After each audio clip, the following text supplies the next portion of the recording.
This is Open to Hope Radio, featuring Dr. Gloria Horsley and her daughter, Dr. Heidi Horsley, coming to you on behalf of the Open to Hope Foundation, dedicated to those who are looking for hope after loss.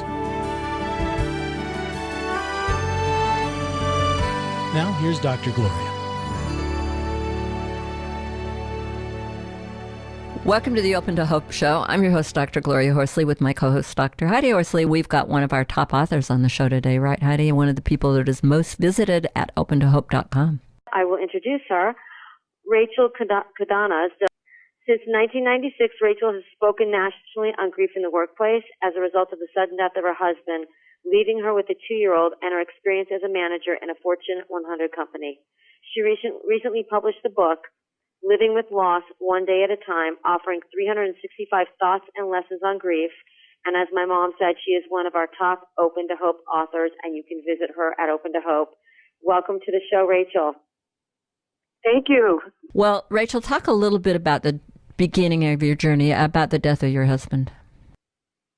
So in 1992, my husband walked out of work. He was 32 years old, and he just dropped in the parking structure. It was arrhythmia, missed a heartbeat, just didn't recover. Obviously, we didn't have a chance to say goodbye or any of that. At the time, our daughter was 2 years old. She's grown up now and living in New York, but that's how it all began with me, my grief journey. And it led me to helping the next round of grievers. I paying it forward. While there were things out there for me when I was there, I think the touch of another human that's walked the walk is really what we need to do. Well, talk about going back to work. Wow. I know that's one of the things that you have done. Talk about the organization that you're on the board of. I want people to know about that because it's an important resource for all of you out there who are bereaved, have lost a spouse. So it's Soaring Spirits Loss Foundation, and we work with widows, widowers. We have a couple substantial programs. One of them is Camp Widow, and we offer that on the East and West Coast. That's a weekend of education, camaraderie, and friendship around those that are widowing the loss of a spouse. And then we also have online social media, a Widow Village, and then we have Widow Match, which is our pen pal program. We'll talk about your new book that has just come out, Living with Loss, One Day at a Time. So the premise of that book is really it's providing daily lessons and thoughts on grief. Whether you keep it on your desk, whether you read it on your Kindle or your Nook, you keep it in the kitchen to read with your cup of coffee in the morning, whatever works for you. And it's just to provide hope. It's really talking about not necessarily the death, but more towards the life. And it's not date oriented, so there's no beginning, there's no end, and it doesn't matter whether you are 3 months grieving or if you're 3 years grieving. It's just to be able to pick it up, whatever type of death you have, whether you've lost a sister, a parent, a spouse, whatever type of loss you have, and it's to provide hope. So some of them are as simple as why me, and other ones are, today's a me day. So plan a day for you today. Some of them are thoughts of aligning the moon, the stars, and the sun and how that works. So it's a little more philosophical. And then there's some that are actually talking about building memorials or reaching out to an estranged family member. So it goes the whole gamut of how to deal with the anniversary. But it's really those thoughts, and each one of them ends with you trying to think, putting yourself out there a little bit to pull your boots back on. Okay, so how do I deal with an anniversary? Because, there are anniversaries constantly. So people think of anniversaries as being, the day you were married or that kind of thing. But when you've had a loss, there are anniversaries after anniversaries. If you think about it, I mean, you say, he died 1 week ago, or he died 1 hour ago. I mean, in a way, those are anniversaries. Those are things that you're going to visit as a time thing. Right. So for me, I celebrate some of the bigger anniversaries. It's been a long time for me, but I still always celebrate the birthday, and I'm remarried right now, and I always celebrate our wedding anniversary in some way, of some spot, some quiet time together. But his birthday, always a cake, a candle. Another idea is just on the birthday is to buy something for yourself as if it was from him. Just gives you that little warmth feeling. And just try to just, every one of them is celebrated, as I'd rather have had that short time together than no time at all. And that's the kind of message that when I get down on it or get upset about it, that his life was cut short, is that I at least had that short time with him rather than no time at all, and I'm a better person because I knew him. Wow. So that's how I celebrate him. What about that first year? Well, it's interesting that you asked that because it goes the gamut from if you've got young children at home, you have a tendency of not dealing with your own grief, you deal with them. If you have adult children, then you kind of get into where does it all fit together. And each day will be a challenge. But what I tell my widows that I work with is if you're trying to take 2 steps forward and you take one step back every once in a while, that's okay. It all depends on about how your recovery of when you get back into those first 2 steps, and that shows how you've made progress. And the best way of dealing it is taking each challenge head on. But if it's a difficult one that you don't know what to do with, if it's a conflict with a child or you're questioning something about yourself, don't make a decision today. Sleep on it, wake up tomorrow morning, and then look at it again tomorrow morning. Because you're so emotional that try to get to the next day, get some sleep, get some rest, and try to tackle it. I give you some ideas of just taking the time for you and you balancing the day. Other times down the road, I might say, make it a non-essential day. So only do the things that day that are essential. So that way you're not stressed and you're not overwhelmed by all the tasks that you have to do, because most of our tasks can really wait till the next day. Then I might say take a bath, shut off the phone, fill the bubble bath, get a trashy magazine, and climb in. What have you got on day one? I'm curious. What's the first day? Don't you want to know that, Heidi? The very first day. Mm-hmm. The very first day is beginning the journey. So it's not very as creative as you really wanted it to be, but the premise of day one is that this is your journey. And it's your journey, and you're going to begin it, and this is at the very beginning. It's called beginning the journey. And then I go into the second day, just because I think you might think that was boring. The second day is, if we had never loved, we would not need to grieve. Yes. And I talked a little bit about what I said earlier about is that, we're fortunate to grieve only because we did love. And then I get into day 3, find someone to think for you.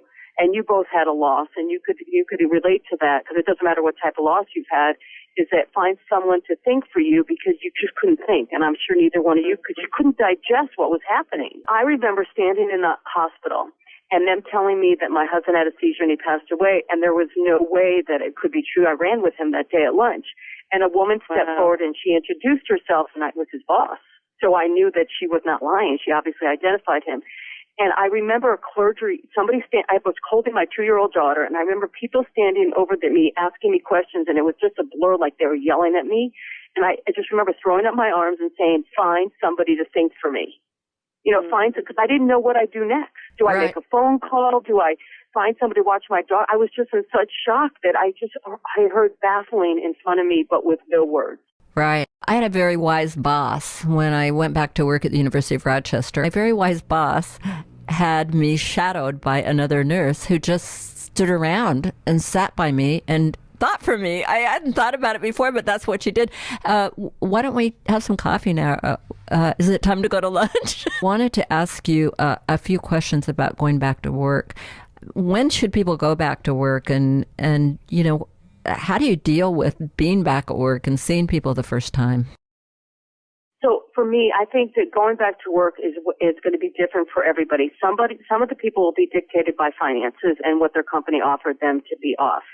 For me, I was given a 30-day bereavement leave. I chose not to take the whole thing because I was having trouble with my 2-year-old daughter, and somebody had said to me, Rachel, she needs a routine, and I thought that's what I needed. So going back to work was, for me, a good thing, because then I had a self-control, I had my mind off of what was going on. I wasn't ready to go through anything in the house anyway, so it was just idle time at home. But what I would suggest if you're returning to work to make it so much easier on that first day, and easy is a very liberal word, is to meet with your manager before you go back the first day. Because even if you've taken a week off or a month off, is going back into the office. Things have changed. Everybody is hovering. Everybody is looking at you. Nobody knows what to say. So if you meet with your manager outside before you go back in, at least you've had that initial practice of what it's going to be like, and you also will have a chance to get caught up on what you missed. And then I also say that what I recommend to coworkers in my management, in my Grief in the Workplace training, is to be sure to do something to acknowledge the death. So when the person returns to work, they can look at you and say, thank you for dropping over the bagels, or thank you for the card. So it's not awkward at first, and it's for the coworkers, it's really easy to do something, like I said, even if it's a card. Mm-hmm. And then the one thing that a big thing that I want to make sure that, people understand when they go back to work, that they need to be prepared for how people react to you. Seeing that they don't know how to handle you during grief, what they're going to do is avoid you physically. They're not going to talk about your loved one. They're going to whisper, and they're going to walk on eggshells. And so it makes it really awkward for you. And it's not, people aren't mean by nature. They just don't know what to do. So they're just carefully tiptoeing around you.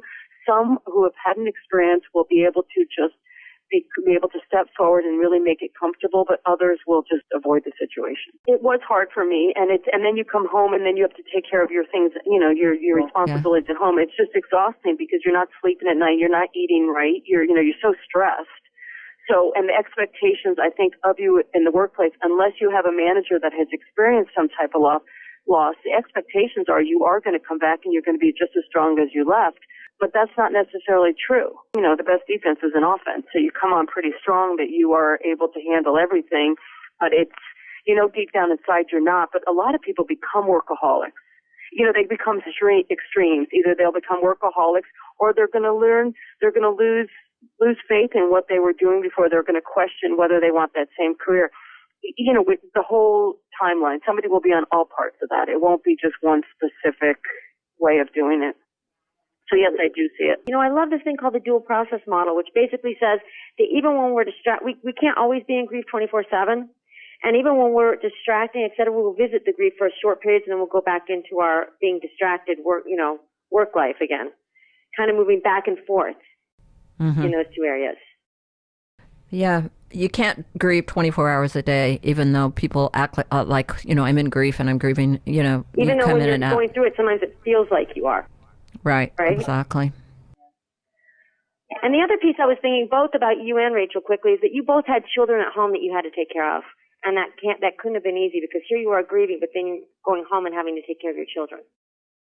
Right. Well, it's interesting that you're talking about that, or that was a topic you brought up, was that recently I had my daughter, who's, 22 now, take my home movies and digitize them. And I never looked back at them after my husband passed away, those first couple years. And I looked at those movies and I thought to myself, I was much more patient than I thought I was. So when I think back to my days of grief, I felt like I ignored her. And maybe I was acting on film, who knows. But you're right though. You had to hold it together. So no matter what you were thinking and what emotions you were feeling, you really had to hold it together. Tell us how we find you and where your website is. And I know we can find you on opentohope.com. Where other places? So there's www.griefintheworkplace.com, so one word. And then there's also the website is my other website, which the book will be available on, is Rachel Kodanaz. So it's RachelKodanaz.com. All right. Well, thank you so much for being on the show, Rachel, and thanks for writing for Open to Hope. Thanks for having me. Thanks, Rachel. Thanks for listening, and God bless. You've been listening to Open to Hope Radio, hosted by Drs. Gloria and Heidi Horsley. Like today's edition, all of our past programs are available on demand at opentohope.com, along with helpful articles, videos, resources, and links to help get you through the toughest time of your life. You can also follow us on Facebook and Twitter and sign up for our monthly newsletter. Again, that's opentohope.com. Check it out today. Then be sure to stop by next Thursday at 9 a.m. Pacific Time when we'll be posting another edition of Open to Hope Radio. Remember, others have been where you are. They made it through, and you can too, as long as you're open to hope.